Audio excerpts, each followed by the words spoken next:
Assalamu alaikum. Peace and blessings, everyone. How are you? I hope that you are doing absolutely spectacular. How's everybody out there?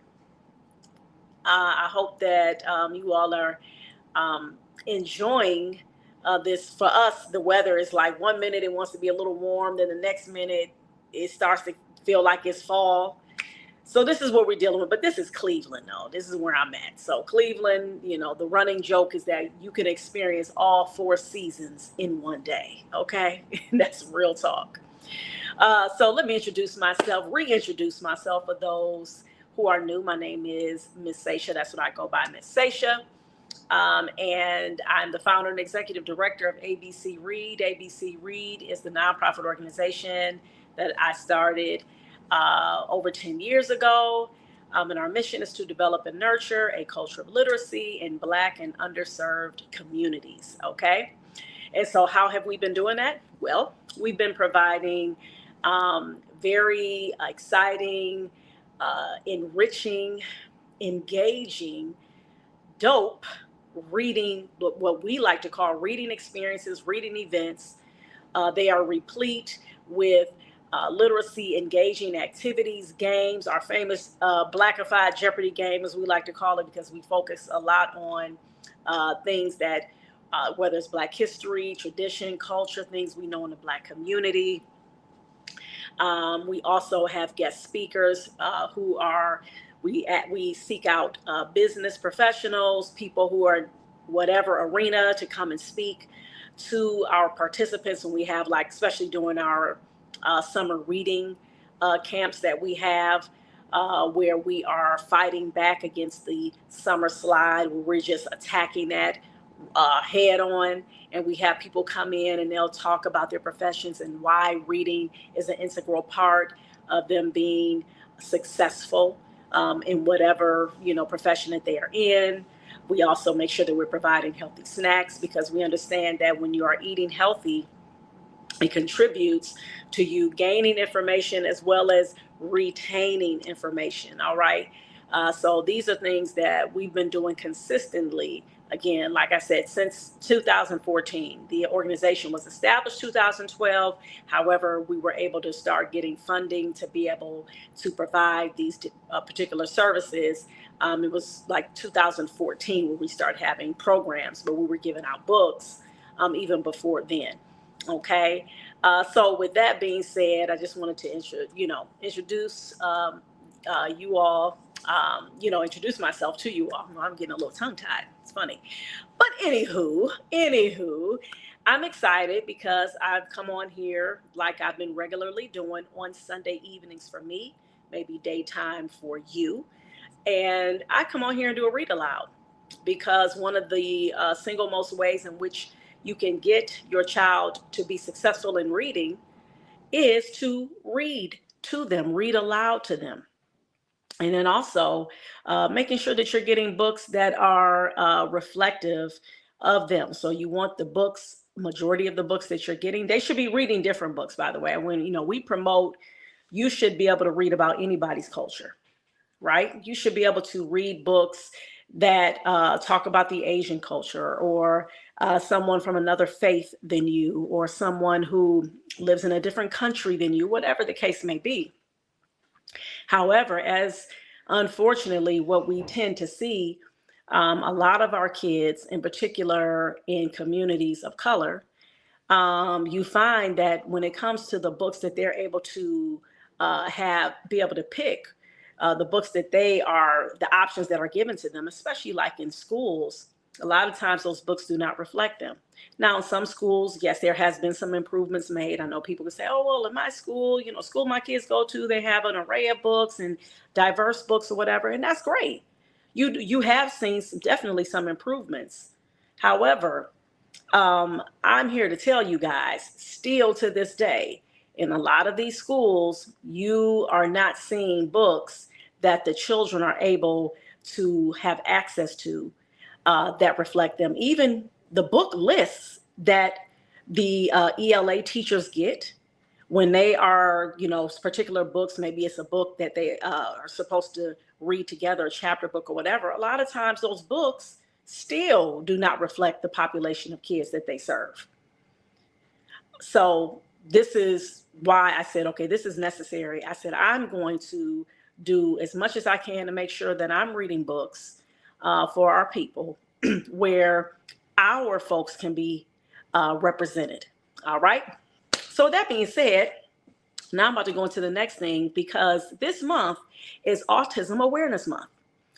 And the reason why this month is so special, I know for a lot of folks out there who are either on the autistic spectrum, or you have a child or children who are on the autistic spectrum, or you know someone who's on the autistic spectrum, this is the time for us to have that awareness, to get educated, so that we can have more of an accepting environment when it comes to people who are what we call neurodivergent, okay? Because it's not a mental illness, having autism. It's what is called someone who is neurodivergent, and which simply means is that it's a neurodevelopment condition that it affects how the brain processes information and how someone interacts with the world, okay?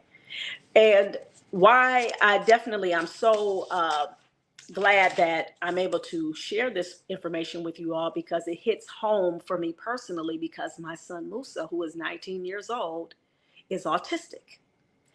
And he actually got the official diagnosis 2 years ago, okay? Even though a lot of the symptoms that I'm going to share with you guys, that it says that a lot of folks who have autism, that they display, my son was showing those symptoms back when he was probably about 6 or 7. And we actually had got him tested then. And then what they said, unfortunately, was that it wasn't autism. It was, they were trying to say, oh, it's just ADHD. So which drug do you want to pick? Literally, that's what was said. Oh, no, he doesn't, he's not on the spectrum at all, but we do see some ADHD. So what drug you want? Like, dang, like for real? And we were like, no, thank you. I don't think so. Next. And so we still kept researching and doing what we could. And finally, was able to get him another assessment some years later. And then the doctor who did assess him, and he saw, and he, took the assessment and everything. They were like, yeah, he said, yeah, he definitely is on the spectrum for sure. Okay. So let me just read a few of the symptoms, right? So some of them are difficulty understanding and using social cues, reduced eye contact and facial expressions, repetitive movements. Sometimes they may do things like hand flapping or spinning. Sometimes with Musa, for example, what he used to do, he would like make these sounds. He went through this phase where he was just making the, like, out of the clear blue, he would just make these sounds, right? And so we were just like, wow, okay, like his brain is just, he has a special brain. All right. He loves things in a particular order, which, by the way, this is one of the things that they talk about. They have things, they want things a lot of times in a certain way. I remember he used to do that with his shoes. Like he would literally fix his shoes and they had to look, quote unquote, perfect for him. When he put on his socks had to be put on a certain kind of way. He had to make sure he would pull them up and he was going over them again and again. If he would turn off a light, he making sure that the light was turned off. Like, okay, you did it. He's looking back again and again. These are things that our beautiful community members who have autism, these are the ways in which their brain processes information. All right. And so, again, I just wanted to share that with you guys. And I wanted to take that time because the book that I'm going to read is extremely short. And the book is focused on a little boy who has autism. And I want you guys to go ahead and meet this little boy right here, Benny. Okay. And guess what? Benny doesn't like to be hugged. Okay. It was written by Zetta, Elliot, illustrated by Purple Wong. Okay, I wonder if her name is really Purple, or is that just her like illustrator's name? I don't know. But anyway, yeah. So let's find out about Benny, okay, and why he doesn't like to be hugged. All right.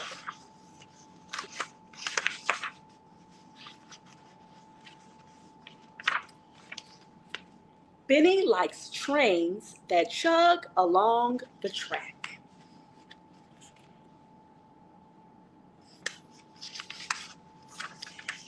Benny likes to eat seedless grapes for his snack.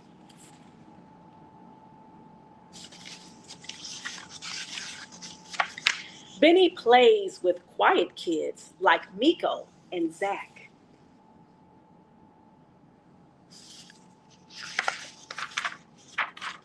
But Benny doesn't like to be hugged.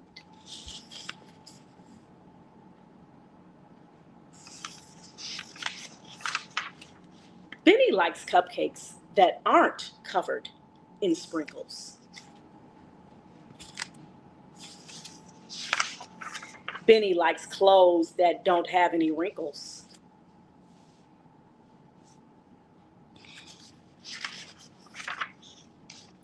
Benny can name the brightest star and he knows why it twinkles.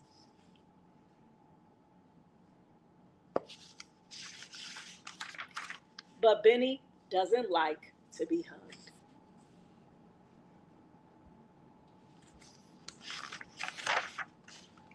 Sometimes Benny cries when the room gets too loud.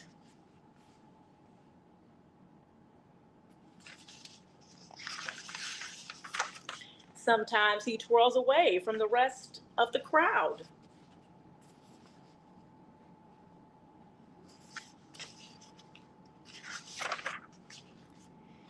When I tell a joke, Benny doesn't always smile.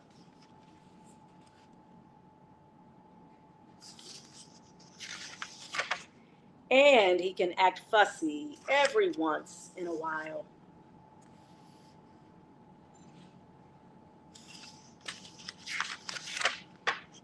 But Benny's my best friend, and I like him a lot.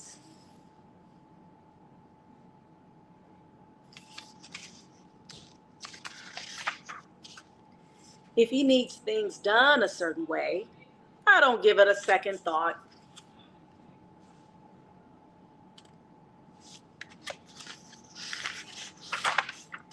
Because true friends accept each other just the way they are.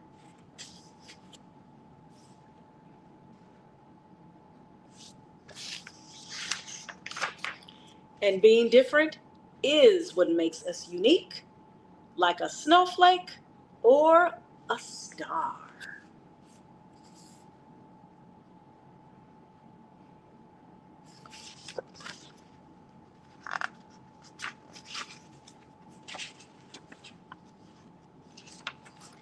The end. Right, the end. Just like that's why I took the time to. I wanted to talk in the beginning because I knew. I said this book is going to be short, extremely short. I don't even think it was 5 minutes, if that. And I love at the end of the book, it talks about. Let's see, is this the book that has the? No, I think. Oh, okay, it's the other book. So I have another book about talking about a family. Actually, it's like a couple of kids in the story who have autism, and then it gives like different questions, different ways in which you can engage somebody with autism. Because again, this is something for those of us like myself. You know, I'm a '70s baby, okay, and I remember growing up not even hearing about the word autism at all, not understanding it. And so now all of a sudden it's like, I mean, as we know, as a part, you know, of our vocabulary now, autism spectrum, ASD, you know, we hear that, which is fine. Still, there's a lot of research being done in terms of where did it come from? You know, there's a lot of controversy behind it, which, by the way, I implore everybody to just do that research. Some of that stuff I do believe is true out there, but, you know, I'm not going to go into that right now. The whole point, again, is to, number one, I wanted you all to have that awareness through a story. Number two, just giving an example of how you can talk about many different topics by using books. How this is a great way to engage your family, have conversations with your friends. You going out with your friends, y'all going out to dinner, or you are going over a friend's house, y'all kicking it, you traveling. What better way to engage in a conversation that's healthy, talking about many different topics, than by utilizing a book? So this is, something I want to normalize in our Black communities in particular. And this is also a way too to model for our young people how we have to make sure that we are reading, showing that reading books is very important. This is not something that has to be equated to a test or school. Reading is something that we should be doing all the time. This is something that we should be doing at least 30 minutes a day. So that's another reason why I wanted to come on here and do these read alouds. It brings families together. It creates great, healthy dialogues, conversations. It increases our critical thinking, problem solving skills. It allows you to go down a rabbit hole, just like I talked about with autism in particular. If there are things that you don't know about it, now you can say, well, let me go do some more research. In fact, even with this book at the end, they have resources. So you have The Color of Autism. You can go to that website, thecolorofautism.org, autisminblack.com, Hatching Hope Foundation, hatchinghope.org, the Shaka Supports Autism Initiative, right? Holly Rod Foundation. You guys, I'm quite sure familiar with Holly Robinson Pete. She is very open about her son who has autism. In fact, her and her daughter wrote a book together about her son. What is it? I forget. That's one of my, I think it's Charlie. I love that story. That's one of my favorites to read. Wrongplanet.net and Dragon Bee Press, autisticgirls.com. Okay. So again, this is the book. Very short. Okay. Helps our babies too when they are, if you have children, younger children in particular, it teaches them to have an understanding of people who are different from them. So it helps to get rid of that teasing, making fun of that child who all of a sudden, all the kids are having fun. They're like, in the classroom. And then you got that child over in the corner. They're just covering their ears like, oh my God. We want to make sure that that child is cool. That child is safe. That child can feel included and not feel like, oh man, there she go again. Got her, no, we know that, oh yes, little Aisha, she's autistic and she doesn't like a lot of noise, or the lights is too much for her. So we're going to create a space for her where she can have on the headphones, or she can maybe have dimmed lights, or we can have a little area where she can have her little tent area, and it has the things that can help her be able to learn better. Okay, so I thank you all again for listening. My name is Miss Sasha, and I hope this was informative, engaging, and entertaining. Make sure that you share this live, all right? And make sure that you subscribe to my YouTube channel, because I am going live on YouTube. Hey, y'all, what's up, my YouTube peeps? What's going on? I appreciate ya. I really do. Make sure that you like, subscribe, share, hit the notification bell. You know what I'm saying? And yes, inshallah, God willing, I have another podcast episode that will be uploaded this coming Tuesday. So look for that baby. That baby about to be a beast. You know what I'm saying? For real. Okay. So, but yeah, so I appreciate y'all. Thank you all. Make sure that you please keep reading for at least 30 minutes a day. And make sure that you all go to our website, abcread.org. I forgot to put the ticker on. I sure did. I'm about to put it on for this last minute. I'm about to make this under a minute. Here we go. Subscribe to the YouTube channel. I didn't want to do that one, but that's okay. Oh, here it is. This is the one. Bam. Donate to abcread.org. ABC Read, the number one. Guess what, y'all? We're having our very first fundraising gala, whatever you want to call it. And it's going to be a shay-la-la, okay? You come up in there looking fly, looking sweet, and what I'm saying? And then we're going to enjoy some delicious food while we are talking about ABC Read, the importance of this organization that's been here for 10 years and counting, y'all. Me and our board members, we have been working hard behind the scenes so that you all can enjoy this fabulous evening where we are talking about why ABC Read was even created and our mission, the impact that we've made, and how we are continuously in need of your support, your help, so that we can continue to be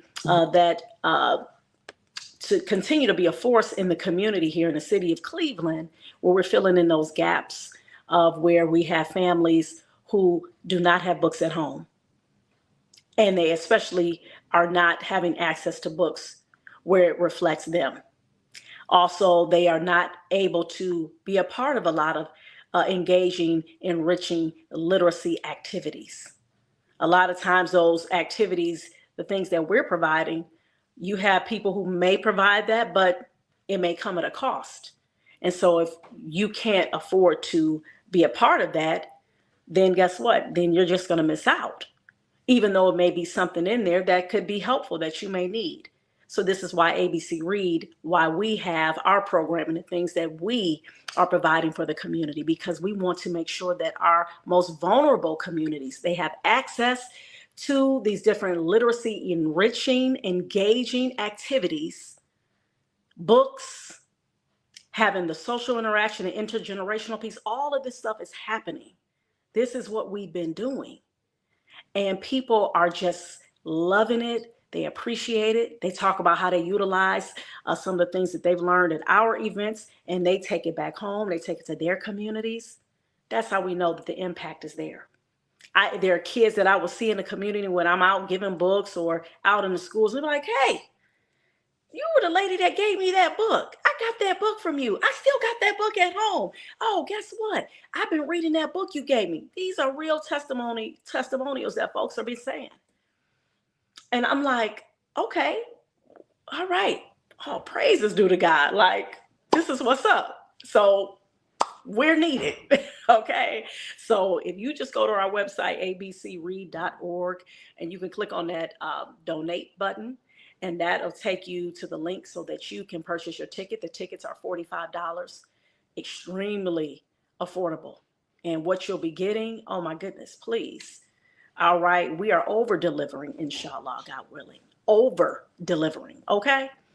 Because we want you all to not only enjoy, but you can see and experience what it is that we love to provide for our communities as it pertains to literacy. All right. So yes. So that being said, thank you all. Once again, I am finally about to end. Make sure you're reading for at least 30 minutes a day. And remember, reading is freedom. Peace.